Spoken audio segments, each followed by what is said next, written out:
열왕기상 18장에 나오는 엘리야는 엘리야의 전성기를 보여주고 있습니다. 그런데 19장으로 딱 넘어오면 이 엘리야가 완전히 바닥을 치는 모습을 우리에게 보여줍니다.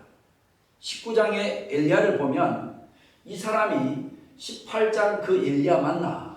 라고 우리가 의심스러울 정도로 18장에 그렇게 위대한 역사를 일으켰던 엘리야가 19장에 어떻게 그 엘리야가 무너질 수 있는가? 4절에서 보니까 엘리야는 죽고 싶은 강한 충동을 느끼고 있는 것을 우리는 볼 수 있습니다. 엘리야가 얼마나 힘들었으면 하면 안 되는 말을 하고 있어요. 그것이 뭡니까? 죽고 싶다. 차라리 죽는 게 낫다. 여러분은 그동안 살면서 정말 죽고 싶었던 적이 있었습니까? 나는 진짜 살고 싶지 않아. 그랬던 적은 없었습니까? 죽고 싶다라는 것은 인생이 완전히 끝 지점까지 간 것을 말하는 것입니다. 사람은 절망의 끝에서 죽고 싶어 라는 생각을 하게 되어 있는 것입니다. 오늘 엘리야 이야기는 언제든지 우리의 이야기가 될 수 있다 라는 것을 성경은 우리에게 말씀하는 것입니다. 그런데 이 엘리야가 영적 침체가 온 시점이 언제였는가? 오늘 성경에 보니까 시선의 문제 때문에 영적 침체가 왔다. 첫 번째는 뭐라고요? 시선의 문제 때문에 영적인 침체가 왔다라는 것입니다. 엘리야가 오늘 3절에 보니까 그가 이 형편을 보고 생명을 위해 도망가니 그랬습니다. 침체가 언제 찾아왔다고요? 두려움이 언제 찾아왔다고요? 형편을 보았을 때. 자기가 처한 형편이 점점 크게 보이기 시작하면서 엘리야에게 문제가 시작되는 것을 볼 수가 있어요. 하나님을 바라보던 시선을 형편으로 옮긴 거예요. 하나님을 바라보던 시선을 놓쳐버린 거죠. 우리도 하나님을 바라보다가 형편을 바라보면 영적인 침체가 올 수 있다는 거예요. 하나님을 바라보았던 그가 형편을 바라보니까 그렇게 대단한 영적 선지자가 침체가 왔다는 것입니다. 그렇습니다. 처한 상황을 우리가 계속 바라보고 묵상을 하면 우리가 어떻게 되는가? 그러면 문제와 상황에 사로잡히게 된다는 것입니다. 마귀가 하는 일이 무엇입니까? 우리가 가지고 있는 문제가 하나님보다 더 크게 보이게 만드는 일이에요. 문제를 자꾸 부풀리는 것입니다. 그러면서 우리로 하여금 두려움에 빠지게 하는 것입니다. 두려운 마음이 점점 내 마음에서 부풀어 오르면 우리는 하나님을 느낄 수 없어요. 언제 상황이 점점 더 커져갑니까? 하나님보다도 상황에 우리의 시선을 고정할 때라는 것입니다. 하나님께 시선을 두지 않고 상황에 우리의 시선을 고정하면 문제는 커질 수밖에 없는 것입니다. 그러므로 우리는 어려울수록 하나님을 바라봐야 합니다. 아멘. 여러분은 어떤 문제가 있습니까? 그 문제가 산더미처럼 크게 보이십니까? 시선을 문제에서 하나님에게로 옮기셔야 합니다. 아멘. 지금 상황의 문제가 아니에요. 지금 문제는 엘리야의 문제는 마음의 문제라고. 마음에서 난리가 난 것입니다. 사탄은 오늘도 우리에게 하나님에게서 우리의 마음을 떼어놓고 환경에 우리의 마음이 빼앗기도록, 상황에 우리의 마음이 빼앗기도록, 문제에 내 마음이 집중되도록 이렇게 역사하는 것입니다. 믿음은 뭡니까? 시선을 하나님께 고정하는 것입니다. 아멘. 하나님은 우리의 모든 문제의 해답이십니다. 아멘. 신앙은 시선의 문제다. 문제를 바라볼 것인가? 하나님을 바라볼 것인가? 여러분에게 어떤 문제가 있어요. 그런데 내가 하나님을 바라보기로 결정하고 하나님께 기도하고 찬양하고 말씀을 들으면 전적으로 내가 하나님을 집중하게 될 때 그때 우리의 문제는 사라지기 시작할 것입니다. 또한 언제 침체가 오는가? 두 번째로 육체적으로 지쳐있을 때 침체가 온다라는 것입니다. 18장 24절을 보니까 엘리야가 갈멜산 꼭대기에 올라가서 자기 얼굴을 두 무릎 사이에 파묻고 기도했다라고 성경은 기록합니다. 그러니까 처절하게 하나님 앞에 엎드려 몸부림치며 기도하는 이 엘리야. 여러분, 이런 기도를 하면 어떤 일이 나는가? 육체적으로 에너지가 굉장히 소모가 됩니다. 기도는 노동입니다. 기도를 해보신 분은 알겠지만은 기도는 노동이에요. 얼굴을 무릎 사이에 넣고 기도했다라는 것은 그만큼 엘리야가 강력한 기도를 했다라는 것입니다. 그러니까 육체적인 에너지 소모가 그만큼 많았다라는 거죠. 그리고 18장 46절에 보니까 엘리야가 허리를 동이고 이스라엘까지 달려가는 장면이 나오는데 아합이 빗길에서 아합이 타고 가는 마차 앞으로 달려갈 정도로 죽을 힘을 다해서 달려갔다고 했습니다. 엘리야가 여기서 허리를 동인다, 이 말은 무슨 말이냐? 그 당시 사람들은 긴 옷을 입고 다녔기 때문에 빨리 달리기 위해서는 어떻게 돼요? 옷을 묶어야 돼요. 단디 묶어야 돼. 그래서 묶고 그리고 비가 내리는데 아합의 마차보다도 더 빨리 달려갔어요. 갈멜산에서 이스라엘까지 17마일 빗길에 달려갔다. 쉼이 없이 계속 달려간 거예요.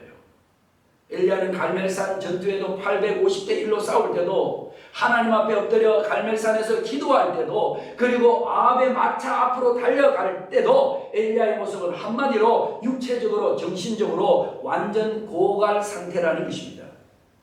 밥 먹을 시간도 없었을 것이고 쉴 겨를도 없이 달려가는 거예요. 엘리야는 많이 지친 상태였던 것입니다. 쉼없이 긴장 속에서 계속 달려가다 보니까 몸이 지친 거예요. 쉼없이 달리기만 하면 틀림없이 문제가 생기거든요. 여러분, 현대인들은 살아가는데 에너지 소모가 굉장히 많아요. 그래서 사람들이 많이 하는 말이 뭡니까? 피곤해 죽겠다. 요즘은 막 애들도 애기들도 피곤해 죽겠다고 그러는데 여러분 전부 다 피곤해 죽겠다는 말을 합니다. 우리가 사실 이 세상을 전쟁처럼 살지 않습니까? 하루하루 생존하기 위해서 전쟁을 하는 것 같아요. 직장에서는 직장에서 전쟁을 치르고 또 자녀들은 공부하면서 또 학교에서 전쟁을 치르고 그러니까 우리의 삶의 터전에서 모두 다 생존하기 위해서 전쟁을 치르고 있는 거라는 것입니다.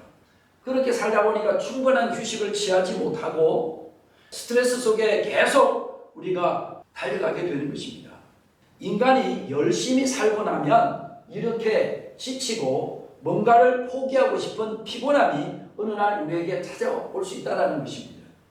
아무리 유명하고 아무리 가진 것이 많아도 누군가는 지치는 때가 온다라는 거예요. 공허함과 외로움과 우울함을 피할 길이 없어요. 이건 누구에게나 온다. 어떤 사람도 이 문제를 피해갈 수가 없다. 그러므로 중요한 것은 뭐냐? 이런 심체가 올 때, 우울함이 찾아올 때 이것을 어떻게 피하는가가 중요한 것이 아니라 어떻게 이기는가. 이게 중요한 거예요. 그러기 위해서는 우리는 오늘 엘리야의 기도를 배울 필요가 있어요. 4절을 다시 한번 읽어드리겠습니다. 이르되 여호와여 넉넉하오니 지금 내 생명을 거두시옵소서. 나는 내 조상들보다 낫지 못하나이다. 지금 엘리야는 하나님께 한탄을 하고 있는 거예요. 여러분, 우리가 내 마음속에 있는 한탄을 내뱉을 때 이 한탄을 사람에게 이야기를 하면 이것은 불평이 되고 불만이 되는 거예요. 그런데 이 마음에 있는 한탄을 사람이 아닌 하나님께 하면 이것은 기도가 되는 거예요. 내 마음에 품은 생각과 품은 것들을 누구에게 말하는가에 따라서 불평이 되기도 하고 기도가 되기도 한다는 것입니다. 엘리야는 자신의 마음의 상태를 사람에게 말하지 않았어요. 하나님, 이게 뭡니까? 하나님, 나는 이제 삶의 의미가 없습니다. 나 이제 어떻게 살아야죠? 정말 살기가 싫습니다. 자신의 마음의 상태를, 한탄을 엘리야는 지금 누구한테 하고 있는 거예요? 하나님께 하고 있는 거예요. 이게 기도라는 거예요. 엘리야의 기도의 특징이 뭡니까? 자기 밑바닥 속에 있는 것을 솔직하게 끄집어내는 기도, 이것을 하고 있어요. 우리가 기도할 때 진실하게 마음을 드러내는 엘리야의 기도가 필요하다는 것입니다. 성경을 보면 많은 하나님의 사람들이 이런 기도를 하더라고요. 자기 밑바닥에 있는 그 솔직한 심정을 하나님 앞에 막 이렇게 폭로하더라고요. 그런데 하나님은 그런 말에 응답하시고 역사하시더라는 거예요. 그렇습니다. 여러분, 우리는 하나님 앞에서까지 강한 척 하지 말고, 우리가 아닌 척 하지 말고, 잘난 척 하지 마십시오. 그냥 엘리야처럼 지금 내가 죽을 만큼 힘듭니다. 나는 할 수 있는 것이 아무것도 없습니다. 하나님, 있는 모습 그대로 다 내어놓고 기도할 때 하나님의 회복의 은혜가 오늘 우리에게 임하게 될 줄로 믿습니다. 그러면 하나님은 이 엘리야를 어떻게 회복시켰습니까? 오늘 5절로 6절을 보니까 하나님의 처방은 먹고 마시고 자게 했다라는 것입니다. 하나님의 처방은 먹이고 재우는 거였다. 그래서 여러분, 우리가 잘 먹고 잘 쉬는 것도 하나님의 일입니다. 이것은 육체를 무시하지 말라라는 거예요. 어떤 사람은 성령 충만하면 밥을 안 먹어도 된다라고 이야기를 하는 사람들이 있는데, 이래서 많이 죽었어요. 많이 죽었다고요. 그리고 어떤 사람은 영과 육체를 분리시키려고 그래요. 여러분, 영과 육체를 분리시키면 이단됩니다. 영지주의가 이단이에요. 영은 선하고 육체는 악하다. 그래서 육체는 무슨 죄를 지어도 영만 선하면 된다. 이게 이단이라고, 이단. 영과 육체를 절대로 분리시키면 안 된다는 것입니다. 그동안 엘리야가 영적인 일에만 몰두했어요. 육체적인 소진이 그래서 온 거예요. 하나님은 천사를 보내주시는데 천사가 와서 한 게 뭐예요? 같이 있어주고, 그리고 어루만져주고 음식을 먹게 했다라는 것입니다. 저는 여기에서 제일 좋은 단어가 밥 먹으라는 말이에요. 밥 먹어라. 저는 우리 아이들이 전화가 오면 제일 먼저 묻는 말이 밥 먹었냐? 밥 먹었냐? 이거를 꼭 제가 묻더라고요. 점심은 뭐 먹을 거니? 저녁은 뭐 먹을 거냐? 먹을 것은 있냐? 밥은 먹고 있냐? 이게 부모더라고요. 부모. 여러분, 누가 아프고 힘들면 그때 충고하려고 하지 마세요. 더 기도해야지요. 그런 말 하지 말라는 거예요. 천사가 와서 한 말을 잘 보십시오. 밥 먹어라. 탕자가 돌아왔을 때 탕자는 아마도 이런 생각을 하고 돌아왔을지 모릅니다. 저 허랑방탕한 저놈, 창기와 함께 놀아난 저놈, 그 말을 들을 줄 알았어요. 그런데 그런 말을 듣지 않고 어떤 말을 들었어요? 아버지가 밥 먹어라. 송아지를 잡더니 밥 먹어라. 오늘 말씀을 보면 두 번이나 로뎀나무 아래에 누워 자던 엘리야를 어루만지는 이 장면이 나오는데, 일어나 먹어라. 먹고 마시고 누웠더니 두 번째 천사가 또 와서 어루만지시면서 일어나 먹어라. 거듭해서 일어나 먹어라. 한 번으로 끝나지 않고 충분히 먹고 쉬기를 반복하고 있는 거예요. 충분한 쉼이 필요하다는 것입니다. 하나님은 인간 엘리야를 충분히 이해해 주시고 그를 품어주고 계시는 것을 볼 수 있습니다. 여러분, 우리는 우리의 육체를 무시하지 말아야 합니다. 쉼은 어떻게 오는 것입니까? 하나님께 모든 것을 내어 맡길 때 쉼이라는 것이 오는 거예요. 내가 모든 것을 다 하려고 해서는 안 됩니다. 그래서 잠이라는 것이 뭐냐면은, 하나님, 내가 하루 종일 수고하고 애를 썼는데 이제 내가 잘게요. 다음은 하나님이 알아서 해주세요. 내가 할 만큼만 하고 하나님께 맡기고 자는 것, 이게 참 중요한 시간이죠. 하나님이 일하시는 공간을 내어드리는 이런 것이 잠이라는 거죠. 그럴 때 진정한 쉼이 있고 안식이 있는 것 아니겠습니까? 그래서 오늘 8절에 보니까 이에 일어나 먹고 마시고 그 음식물의 힘을 의지하여 40주 40야를 가서 하나님의 산 호렙에 이르렀다라고 성경은 기록하는데, 이것이 성령의 힘을 받고가 아니라 엘리야가 뭐의 힘을 얻었다고 했어요? 음식물의 힘을 얻었다. 그러니까 여러분, 먹고 쉬는 것이 너무 중요하다라는 것입니다. 그 다음에 두 번째로 하나님이 어떻게 하시는가? 정서적인 터치를 하시는데, 5절에 보니까 로뎀나무 아래 누워 자더니 천사가 그를 어루만지며 천사가 그를 어루만져 주었다. 5절과 7절에 어루만져 주었다 두 번이나 나오는데, 우리는 여기서 만나는 하나님이 오늘 어버이 주일인데 엄마와 같다, 어머니와 같다라는 생각을 합니다. 엘리야가 그동안 얼마나 힘들었어요.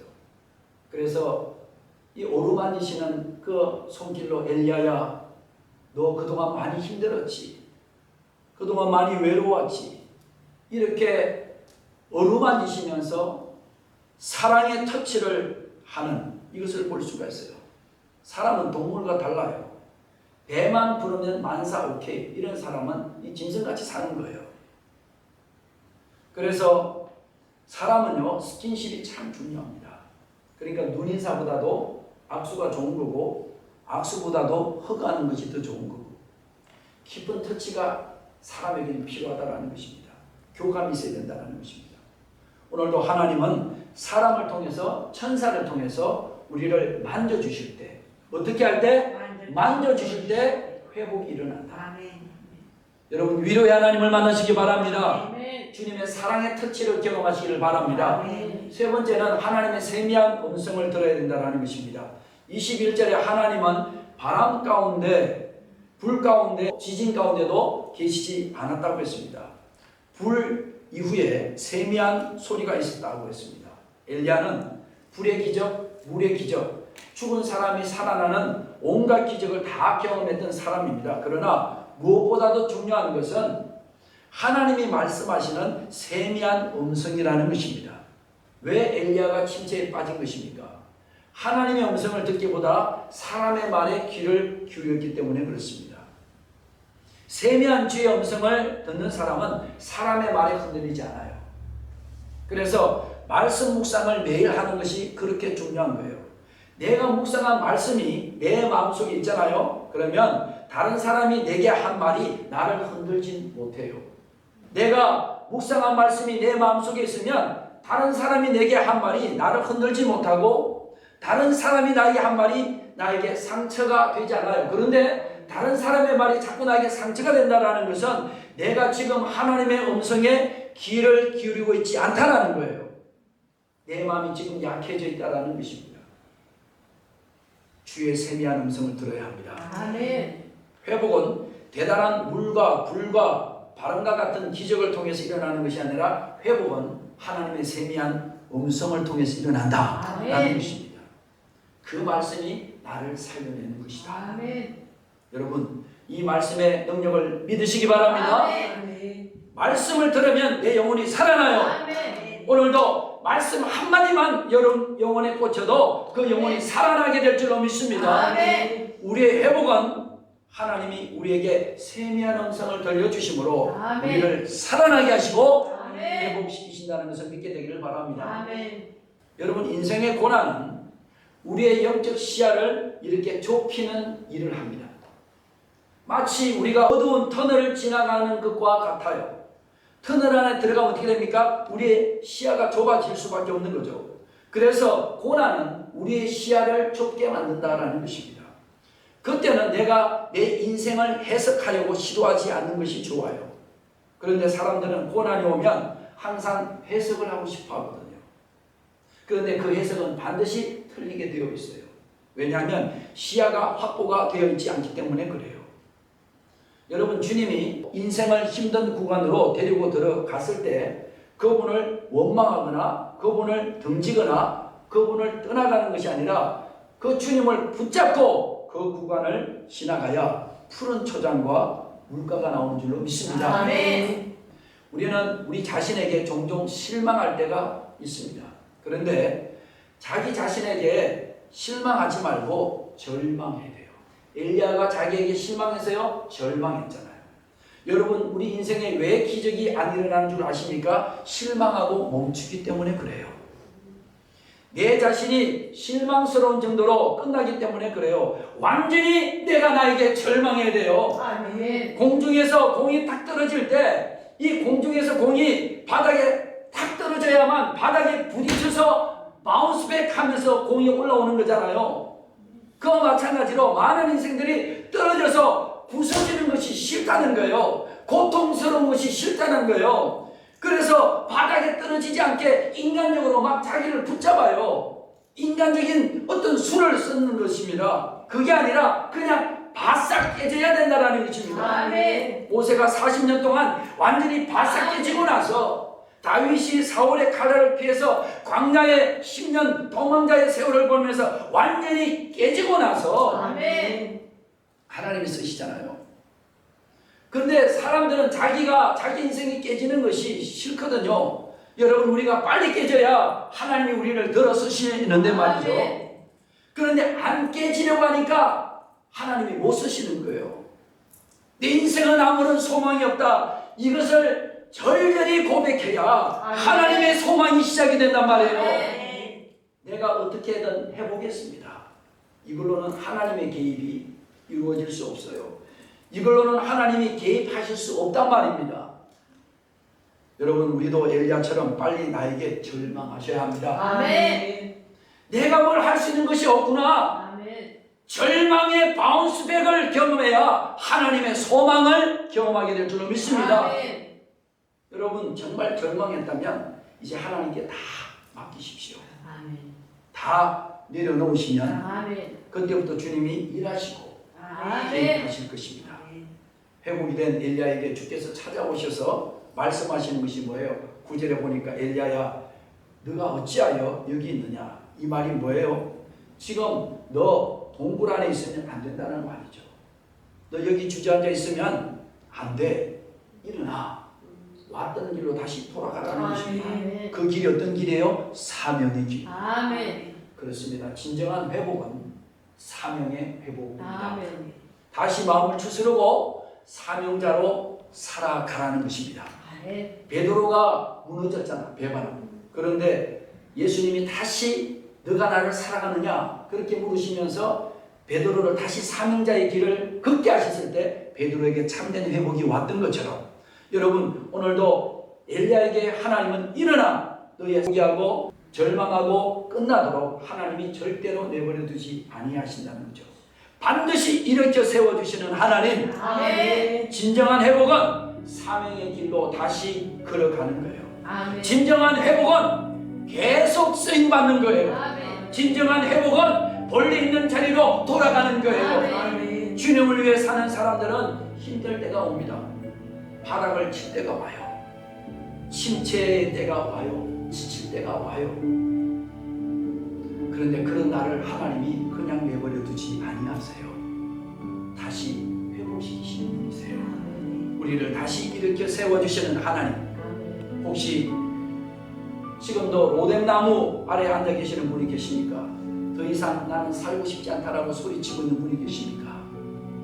엘리야는 죽겠다고 도망쳐 왔지만은 하나님은 엘리야의 지친 몸과 마음을 따뜻하게 어루만져 주시고 일으켜 세워주신 그 주님이 오늘 우리의 주님이십니다. 아멘. 사랑하는 여러분, 하나님은 오늘 여러분을 아세요.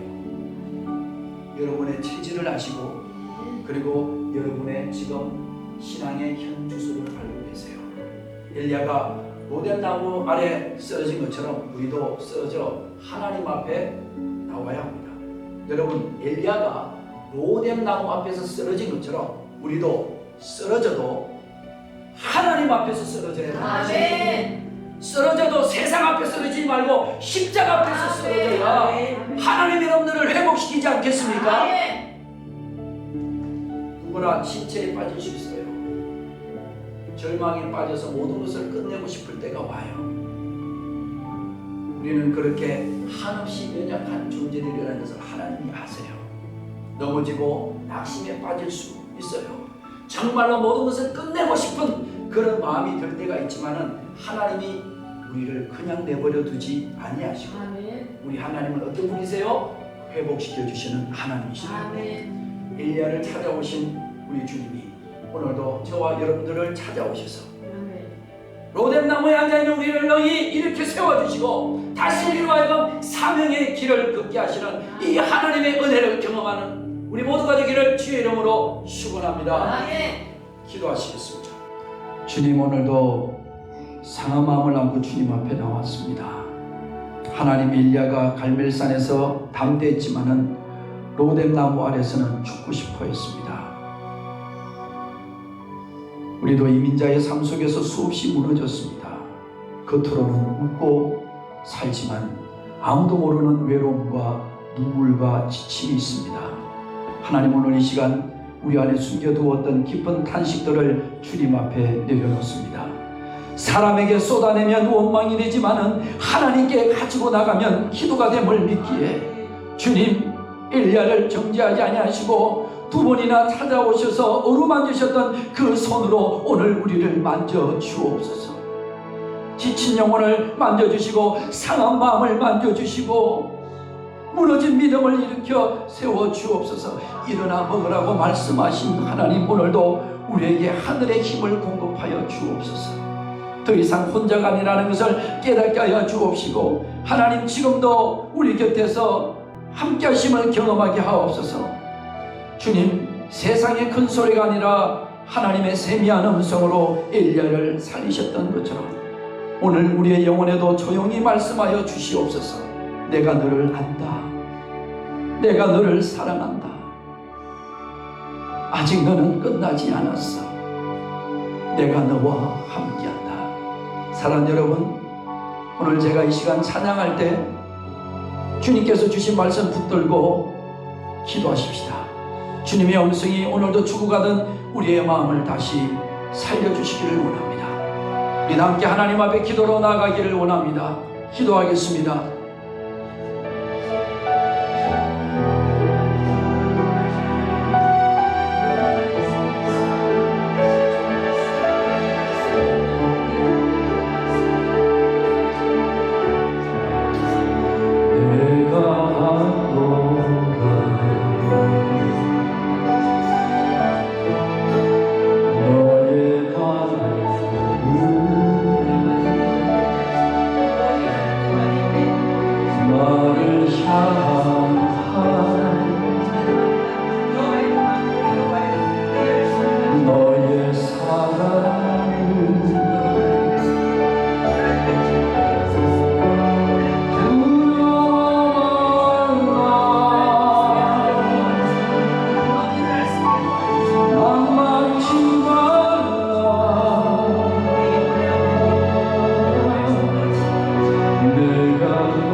아래 쓰러져 이제는 충분합니다라고 말했던 엘리야를 외면하지 아니하시고 찾아오신 하나님, 오늘도 우리가 그 하나님 앞에 나아갑니다. 주님, 우리도 많이 지쳤습니다. 이민의 삶 속에서 눈물로 견디고 외로움으로 버티고 아무도 모르게 무너졌던 시간들이 있었습니다. 사람들은 나를 괜찮게 보지만 우리 안에는 말 못할 상처와 피곤함이 있습니다. 믿음으로 살아가려 했지만은 때때로는 엘리야처럼 다 내려놓고 싶었던 순간들이 있었습니다. 그러나 하나님, 주님은 엘리야를 포기하지 아니하셨습니다. 책망보다 먼저 찾아오셨고 정죄보다 먼저 만나주셨고 큰 소리가 아니라 세미한 음성으로 그의 영혼을 살리셨습니다. 하나님, 오늘도 나 좀 만져주십시오. 상처난 내 마음을 만져주시고 내 메마른 영혼을 만져주시고 지쳐 쓰러진 우리의 믿음을 일으켜 세워주십시오. 주님, 나도 일어나기 원합니다. 나도 다시 기도하고 다시 찬양하고 다시 사명의 길을 걷기를 원합니다. 엘리야야, 일어나라라고 말씀하셨던 주님, 오늘도 나에게 말씀해 주십시오. 내가 너를 아직도 붙들고 있어. 너의 삶은 아직도 끝나지 않아서 내가 너와 함께 간다. 그 세미한 음성이 죽어가던 우리의 영혼을 다시 살리게 하옵소서. 우리를 다시 세워 주옵소서. 다시 숨쉬게 하여 주옵소서. 다시 믿게 하여 주소서. 다시 사명의 길을 걸어가게 하옵소서.